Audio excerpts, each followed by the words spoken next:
ఒకరోజు ఒక సన్యాసి తన శిష్యులను వెంటబెట్టుకొని ఎటో బయలుదేరాడు. దారిలో శిష్యులకు చేపలతో నిండిన ఒక చెరువు కనిపించింది.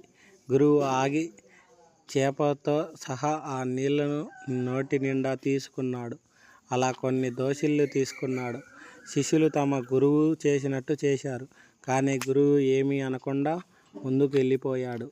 అలా వెళుతుండగా మరో చెరువును చేరుకున్నారు. అయితే అందులో చేపలు లేవు. అప్పుడు గురువుగారు చెరువు ఒడ్డున నిలబడి తాను మింగిన చేపలన్నీ ఒక్కొక్కటి బయటికి తీసి చెరువులో వేయడం మొదలుపెట్టాడు. శిష్యులు ఇది చూశారు. వారు అలా చేయడానికి ప్రయత్నించారు. చాలా ప్రయత్నాల తర్వాత కేవలం చచ్చిపోయిన చేపలన్నీ బయటికి తీసుకురాగలిగారు. అప్పుడు గురువు ఇలా అన్నాడు, ఓరి బుద్ధిహీనులారా, కడుపులో చేపలన్నీ సజీవంగా ఉంచడం చేతకాలేదా? అలాంటప్పుడు నన్నెందుకు అనుసరించారు? అందుకే